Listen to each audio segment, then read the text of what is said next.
Hey guys, Jaws Shark Reviews here, and today we're going to be taking a look at the Transformers Legacy United Deluxe Class G1 Universe Optimus Prime. So, here he is in his truck mode, and yeah, now before we take a look at the packaging, before we take a look at the figure, let's take a look at the packaging. And yeah, so here it is right here. It's your typical Legacy United box style. You get cool artwork of Optimus right here. I think it looks pretty sick. Of course, there's the truck mode. You got all this right around here. Here's the side. And here's the back. 16 steps to convert. All this right down here. Here's the bottom. And that's pretty much it for the packaging. So yeah, let's bring Optimus right back in the frame. Now, before we start the review, I just want to wish you guys a happy 2025. This is the first video of the year. So yeah, even though New Year's Day was just like 2 days ago, at least as of this recording. So, but still, for the inaugural video of the year, so still good to wish you guys Happy New Year.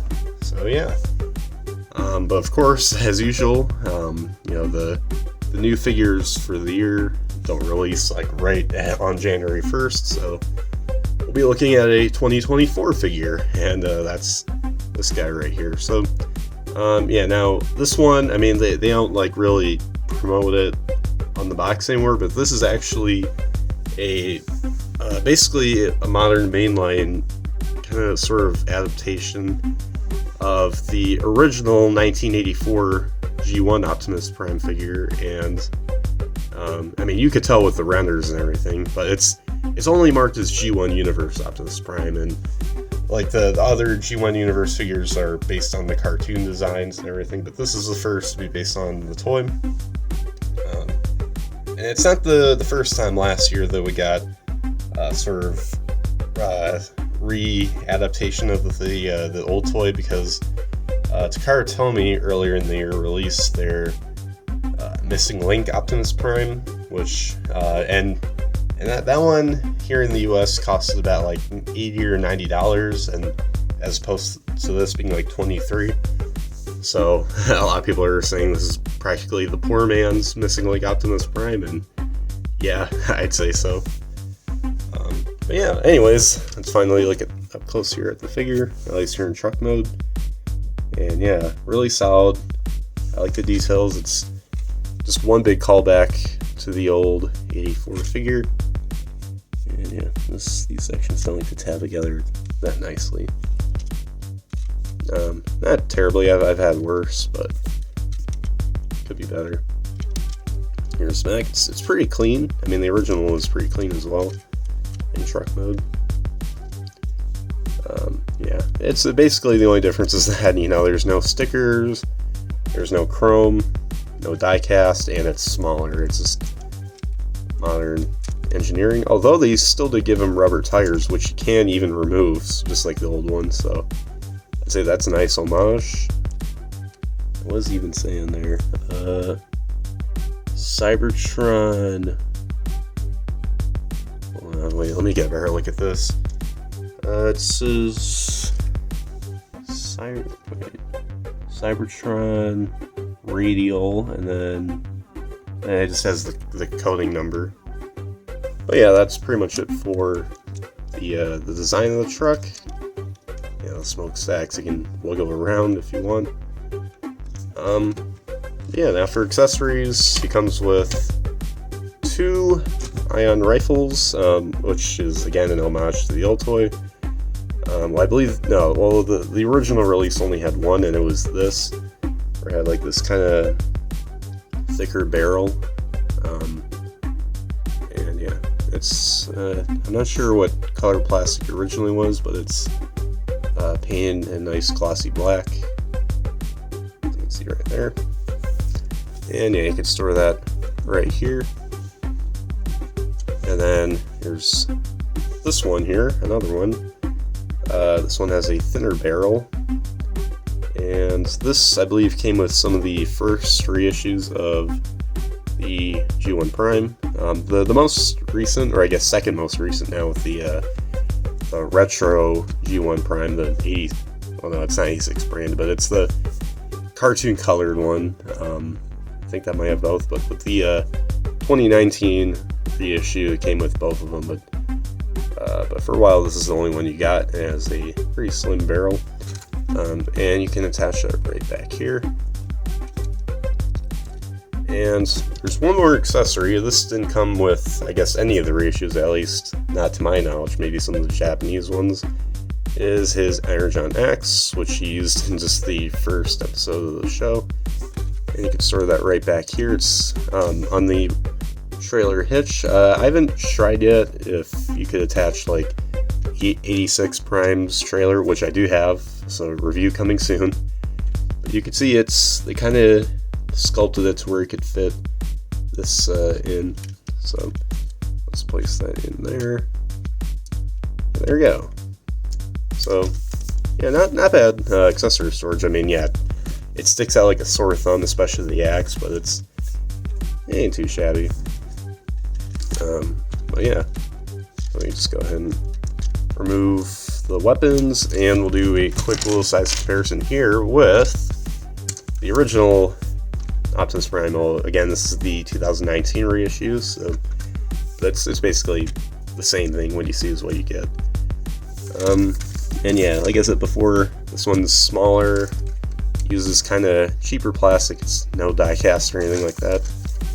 But still, I mean, you get more over here, you know, more weapon storage, which is, that's improvement. He actually has headlights this time instead of just 2 holes for the wrists to pop in. He doesn't have any stickers anymore. No chrome, no anything like that, but he still has rubber wheels, or rubber tires, I should say. Here's the bottom. So yeah, I mean, yeah, and also no rub symbol. And that's one of the few complaints. I think that'd be cool if they kind of sculpted in something here, like not an actual rub symbol, but kind of like a detail that's sort of like they paint, like, or they either paint or print kind of a replica of the undecoded rub symbol. But yeah, that's pretty much it for both of those. So yeah, let's get right down to the transformation. So starting off, just flip up the toes and unattach the arms from the sides of the thighs. Swing out the forearms and move out the shoulders. Then bring this down, rotate around the wrist, close that up, and same thing on this side. And there we go. Let's see, then just bring this forward, split apart the legs, and then bring back this section, flip up the head. There we go. And close that up. And there you go. That's pretty much it for the transformation. It's pretty dang simple, you know, just like the old one was. There's a little more to it, but yeah, once you got that done, there you guys have G1 Prime, or Legacy and Height G1 Prime in his robot mode, and I think it looks pretty cool. Again, it's basically if they made the original toy now, I mean, well, technically that's kind of like the Earthrise one or the 86 one, but if they took that toy design and made it now, that's basically what you get here. But yeah, so let's take a look at the head sculpt up close. Great head sculpt. He's got kind of like a sort of yellowish, greenish light piping right up here. So you can kind of see it going a little bit. It's a little bit difficult, but trust me, it does work very nicely. And yeah, the head sculpt's probably one of my favorite parts about the figure. They just really nailed it. So yeah, and now you can actually move it, unlike the original. And yeah, most of this we kind of already saw in his alt mode, but Still pretty nice. His forearms are sculpted in just like the original stickers that went right around there. And yeah, there's more nice paint stuff. I mean, there's not a whole lot of paint, but it's good enough, I'd say. Here's the back, nice and clean, no hollowness in the leg. Well, I guess right here, but that's kind of typical in all these figures. So yeah, the only real kibble he has is the wheels on the sides of his hips, but that's mainly just to be an homage to the original, because that one also had those on the sides. But you can move them up if you want. I mean, that it's a little more in the way now, but yeah, you can do that if you want.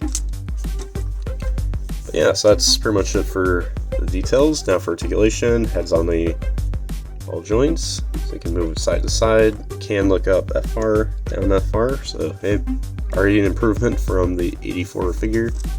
Shoulders can move a full 180 and can move outwards that far. Let's see, biceps swivel, bend at the elbow. Nothing for the wrists, unfortunately. He does have a waist swivel though, and I think you can bring this forward, this piece forward here, so you can kind of get a little movement there. But yeah, but anyways, legs can kick up this far. Well, again, if you bring this up, then you can get more movement there and back that far. And then if you move the wheel pieces out of the way, you get about that much movement, so that's pretty good. So he does have a thigh swivel, bend at the knee, what else? And his feet are on like mushroom pegs, so you can see right there, so they do swivel, which is not something you often see on a Transformer figure, especially these days, is the mushroom peg for the ankles. But luckily he still does have ankle pivots, thanks to this joint right here. And yeah, I guess this could be toe movement here. So yeah, that's pretty much it for their articulation. It's a lot better than it looks. I mean, granted, I'm sure a lot of people just expect it to be like the original, because, you know, that one is known for not having the most articulation, or any other G1 figures, but this one easily, in terms of articulation, I guess overall, blows the old one out of the water. So yeah, now again for accessories, we'll do some comparisons this time for the weapons. So you know, so here's the original thick-barreled gun, and here's the actual original. Well, sort of, it's from a reissue. This is the original sculpt from the 84 figure, and then this is the new one on the top. And then here's the slimmer barreled gun, 2024 on the top, and 1984/2019 on the bottom. And yeah, so pretty cool, you know, that they kind of went back and reused those designs. So you can have him hold both guns, but I personally like to have him with his original gun right here, and then put this one on the back. That's because, again, he comes with his axe, so it's better for him to have both a gun and a melee weapon. So yeah, there's that, and I think it looks pretty cool. Like this. I mean, yeah, he's just got this thing sticking down, but it's not bad. You know, if he runs out of ammo in this, you can always just pull this one out and shoot some more cons. So yeah. But anyways, straighten him up right here. Yeah, anyways, now for the robot mode size comparisons. Here he is with the original version of the figure. Yeah, well, technically not the original, but a reissue of the original. And yeah, you can see, even with this, how far we've come. You know, this is just a solid brick, whereas this is an actual action figure. You know, plenty of poses and everything. Still transforms, and it's still Optimus Prime. So, yeah, that's still pretty nice. I gotta say, I hope Hasbro does more of these. In Age of the Primes, more of these kind of like G1 sort of readaptations, if you will. Like not just the reissues, but like stuff like this, you know, where it just takes those designs and gives them more proper articulation, you know, kind of 2024, 2025 era articulation, and not this. But yeah, I'll be keen to see what they do. But in the meantime, we just got Prime here, and it's still nice to see these two right here. But yeah, that's pretty much it there for the robot mode size comparisons. And there you guys have my review for the Transformers Legacy United Deluxe Class G1 Universe Optimus Prime. And yeah, I gotta say, another outstanding figure from Hasbro. You know, it's something different. It's not just another modern adaptation of a cartoon design, but rather of an old toy design. So it's something refreshing and something, you know, I've been kind of interested in getting for a while. You know, or at least seeing, you know, a more posable version of the original 80s Optimus Prime. I mean, technically, even that one was a bit posable, just only to an extent. So I was always interested if Hasbro or Takara told me we're going to make a more posable version, and last year they did 2 of them. You know, one more premium, and then of course then you get this one for like 4 times cheaper. So yeah, I'd say it's pretty solid. You know, if you'd be kind of interested in seeing this design in a more articulate fashion, then I'd say pick them up. Or if you're just a fan of the original G1 toy line, then yeah, I'd say buy them if you can find them. You know, I'm pretty sure this guy's a little bit harder to find, but yeah, luckily I was able to get them. So yeah, that's pretty much my take on this figure. So yeah, so anyways guys, make sure you guys like, subscribe, comment, share for more, and comment down below what you guys think of this figure. So yeah, anyways guys, as always, till all R1.